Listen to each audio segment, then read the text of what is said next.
right, one more.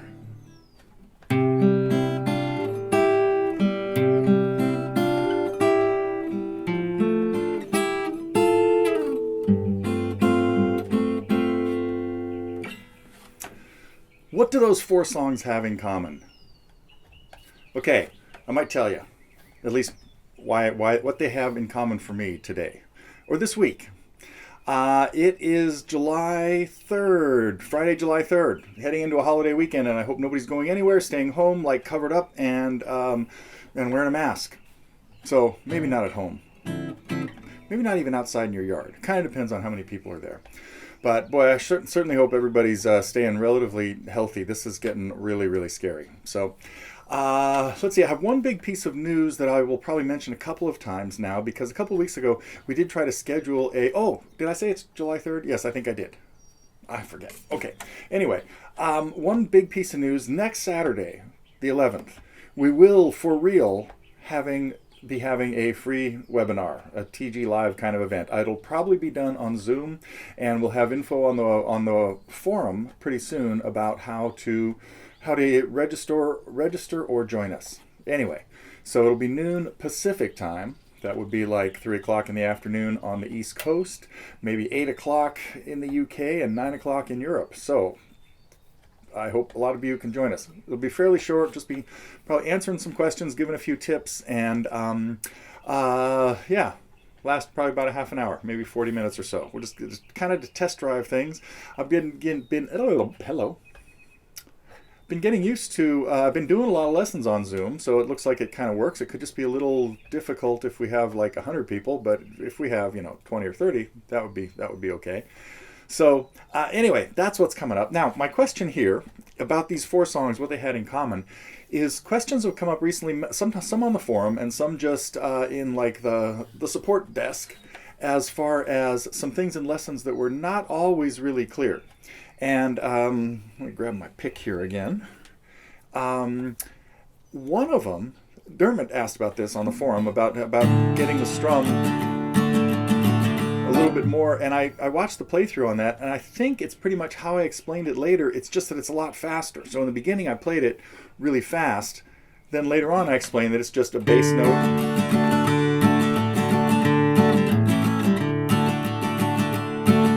So I hope that helps clear it up a little bit. But now the other three songs I just played, hopefully you know what they were. Wait a minute. One of them was Heart of Gold.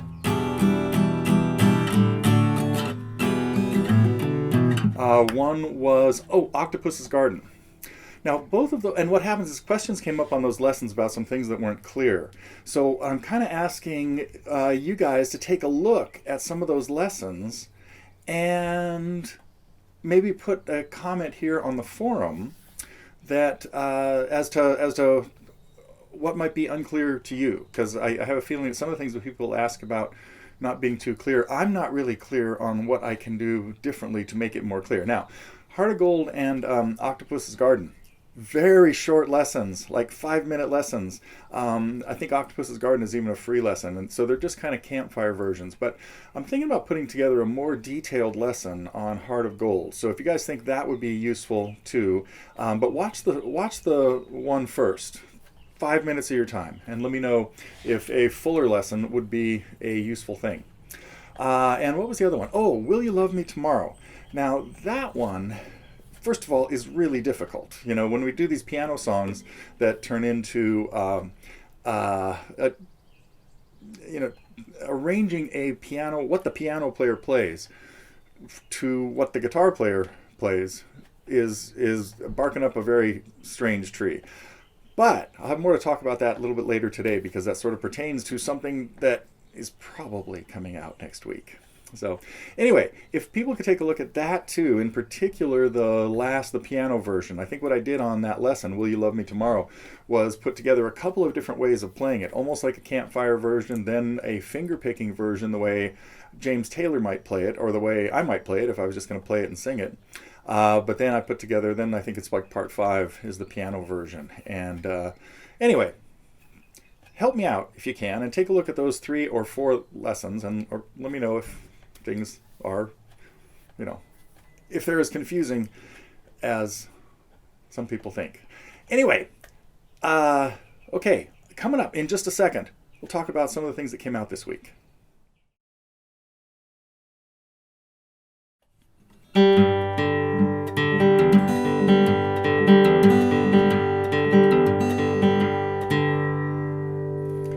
Did anybody find that a little more difficult than you thought it should be? That was one of the lessons that came out this week. That was the first two measures. Well, it's really four, but three of them are the same. To Illegal Smile, John Prine's tune. Yeah, I didn't capo it to where he did, but anyway, John Prine has some songs that are just. First of all, I always talk about you can just do almost anything you want when you're picking his songs, except many of them have a very distinct intro.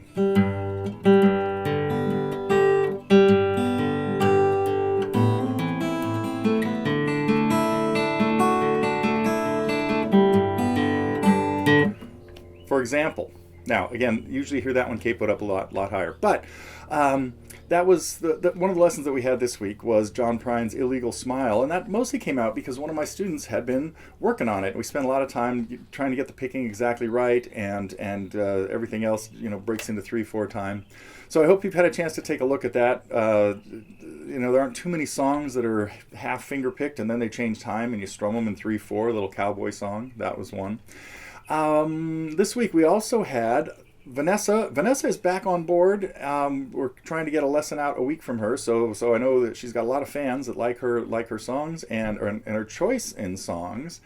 And so this time she had Espen Lind, somebody I was not familiar with, of course, with the tune When Susanna Cries. So kind of a tearjerker, but I hope you guys have had a chance to take a look at that.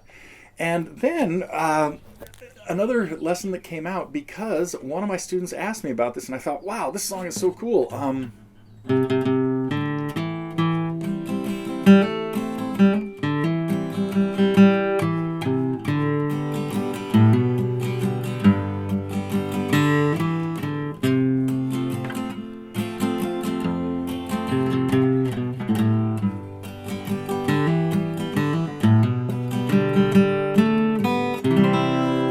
Magnolia Wind, Guy Clark. We don't have enough Guy Clark songs up here. I think we probably only have two. I think we have LA Freeway in this one, right? And I gotta do some more. Desperado's Waiting for a Train, maybe. That's been a favorite of mine since the early 70s when I first heard it. And anyway, so that was part of the new releases this week. We stayed in the male country singer-songwriter world, and then Espen Lind. We had a few new packs. Jazz 2. Now the jazz pack of 2, the second volume 2 of our jazz packs is really advanced pieces. So be ready if you're taking a look at that, because it's I kind of looked at the ones we had and I thought, well, let's just take all the hardest songs we have not left, but we've got a few more jazz packs on the way of these lessons mostly done by Max. So that one's got some challenging things in it. Then we had a couple of Nirvana packs that both had more than 5 songs in it. So we have the electric Nirvana pack with 5 songs done electrically by Max, and then 3 acoustic versions of the same songs. So it's got duplicate lessons on 3 of the songs, but they were done one geared for acoustic guitars. So check that out, or check out some of those lessons when you get a chance. Of course, all the things in the packs are available to our platinum and above members, and many of them are available to the silver and gold as well. So. The second Nirvana pack was mostly acoustic, although it had 6 songs in it, but it had at least one lesson from all 3 of us, one from Vanessa, and then a couple from Max, and a few from me. And one of them was, an experiment I had with many lessons a while ago was a work it out lesson where I don't show you the chords for a while. We kind of treat it as an ear training lesson, and boy, did I get raked over the coals, at least at YouTube, by non-totally guitars people that didn't quite get it. It's like, well, if you're going to show me how to play something, why do you have the music stand in the way? Well, the lesson does show you how to play the song eventually, but it's also geared towards, and there's a few of those. I think that, what was that other song that, oh shoot. Anyway, there are probably half a dozen of those that came out that way. Okay, that was it for what we had this week. And coming up, I want to talk about a few things going on the forum, which looks completely differently. So you might want to, I hope you've If you're watching this, you've already probably seen the new forum because this is how you know the news came out. Anyway, coming up, a couple thoughts about the forum. So, like I just mentioned, the forum looks a little different. It looks a lot cleaner now. This is all part of I was rewatching one of the lessons the other day on it was Octopus's Garden to see what was missing in there. Again, the 5-minute lesson on Octopus's Garden, and just the whole layout of everything looks so much cleaner now. It's pretty cool. Now the forum sort of matches that. A lot more white space. That's where we're heading into, it should be easier to find things now, and we still have the quick links button, which is my real important thing, because under quick links, active topics is what I always go to, and that's now in the upper left, real easy to find, and that shows like new stuff since like the last time you visited. Well, for me it shows like since the last time I visited, but it'll probably work the same way for you. Also, the student reviews thing is happening. People are uploading stuff. There's a couple now in the queue, and what we typically will do is when you upload one in there, it won't come out on the forum. It won't get like published on the forum for a day or two, and then a day or two after that, the review should come up. So right now, what we have, I think it's just the one of Craig's playing Over the Rainbow, and that review that's on my afternoon agenda, so that should come out either tomorrow or maybe next week, kind of depending on what happens over the holiday weekend. So I really appreciate the fact that we've got people loading things in there. Last week I took a look at When I'm 64 that Neil put up, and and Vincent by Craig. But also this week, turns out that Craig had put this in the old forum in the busking column back in like February or something, and unfortunately it escaped my attention, but it did a great job of running through Over the Rainbow. And coincidentally, I think I heard from Vanessa that week when I did the news, I played a little of my arrangement over the Rainbow. I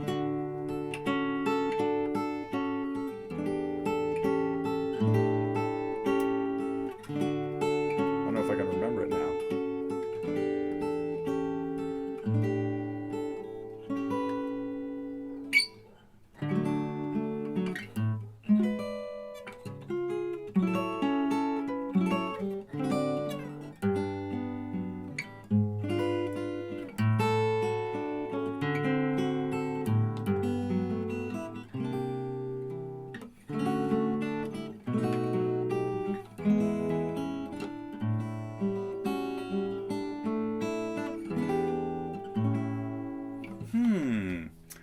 Probably, if I did this back in February, I probably also mentioned that I got to get to a lesson on that. I have it all written out. Since it's from an album I did early 90s, Yesterday's News. Anyway, but Craig found a different version that looked really good. I just took a quick glance at what he played, and it sounded really nice. So Craig, coming up, a review on that. And a couple of other uploads that look really interesting. So you should see these in a couple of days. Greg Lake one of the really challenging pieces out there. And there's one more, but I forget what it is right now. Anyway, that's what's been going on the forum. And again, I'll have an announcement. I noticed one of the, well, not noticed, I knew this. You'd think I'd know what's going on around here sometimes. We have a category about the webinars, especially the free webinars, which are going to start again this next Saturday, July 11th. I'm going to probably mention that one more time before I sign off, just in case you don't watch this whole thing. So anyway, that's what's going on with the forum. I hope, let us know get us some comments on whether you think it's how you like the new look. Okay, next week's events coming up. Next week, we're going to welcome back somebody that we've had a lot of, has been a big part of the family, especially the IGC family, and does occasional lessons for us, and that is Doug Young. So we have another of Doug's arrangements, a Dadgad tune, a relatively easy to play finger-picking arrangement of a tune in Dadgad. It will be I Will, the Beatles. So that's one of the events for next week. We have Vanessa bringing us another song from Shania Twain. I'll leave some of the titles. I'll let you muse on these. We have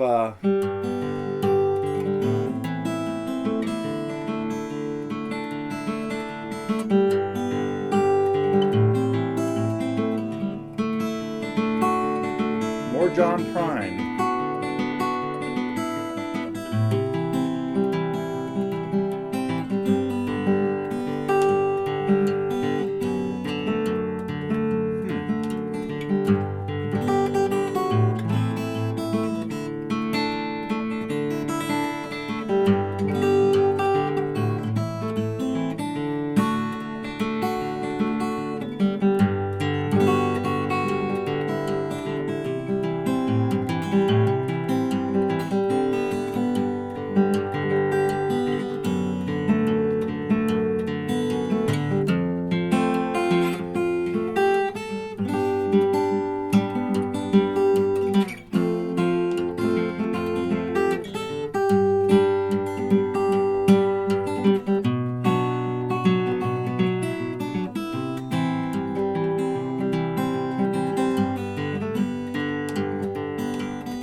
Except it'll be pretty much the way he played it and sang it. Not sure what possessed me to just try that, but you can see it actually looks like it'd make a good finger-picking song too. So along with that, we'll have a 5-pack of John Prine tunes to spread around, and another pack going into Volume 3 of the jazz tunes. So that's the set of packs that are happening next week. And one more maybe surprise that I'm hoping to get to, so I don't want to tell you too much about that yet.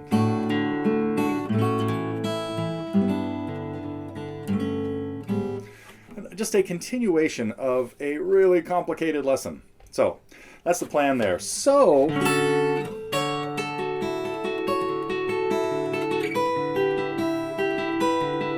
end with a little improv, kind of in the key of D. Let's start with something weird.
Okay, thanks for staying tuned, and enjoy everything else that we have on the forum and the lessons, and have a nice weekend. Stay away from other people. I'll see you next week.